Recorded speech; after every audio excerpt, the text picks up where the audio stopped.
రేవంత్ పై BJLP నేత మహేశ్వర్ రెడ్డి సంచలన వ్యాఖ్యలు చేశారు. బిల్డర్ల నుంచి RRR ట్యాక్స్ వసూలు చేస్తున్నారన్నారు. RRR అంటే రాహుల్ రేవంత్ రియల్ ఎస్టేట్ అంటూ విమర్శించారు. బిల్డర్ల నుంచి నేరుగా డబ్బులు వసూలు చేస్తున్నారన్నారు. ఆ డబ్బులను రేవంత్ ఢిల్లీకి పంపుతున్నారని, త్వరలో మరో ట్యాక్స్ బయట పెడతానన్నారు మహేశ్వర్ రెడ్డి.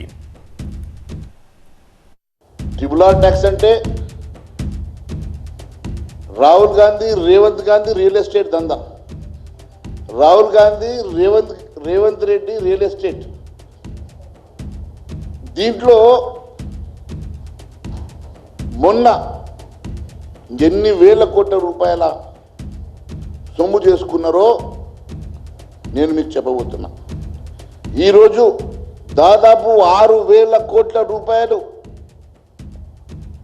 ఇక్కడ ఉన్నటువంటి రియల్టర్లను, బిల్డర్లను, వారు కన్స్ట్రక్షన్ చేసేటువంటి కంపెనీల మీద నువ్వు ట్యాక్స్ వసూలు చేసి RRR ట్యాక్స్ 68 రూపాయలు వసూలు చేస్తున్న మాట వాస్తవం కాదా అని అడుగుతున్నా. ఈ రకంగా ఒక్కొక్క డిపార్ట్మెంట్ నుంచి నేను బయట పెట్టబోతున్నా. ఇది RRR ట్యాక్స్. ఇంకా 2-3 రోజుల్లో ఇంకొక ట్యాక్స్ కూడా బయట పెడతాం. ఇప్పటికీ మొన్న జీవో విషయంలో కూడా ఇప్పటికీ కూడా నోరు మెదపలేని పరిస్థితులు ఈ ప్రభుత్వం ఉన్నదంటే ఇంతకన్నా సిగ్గుచేటు లేదని చెప్పి తెలియజేస్తా ఉన్నాం. RRR tax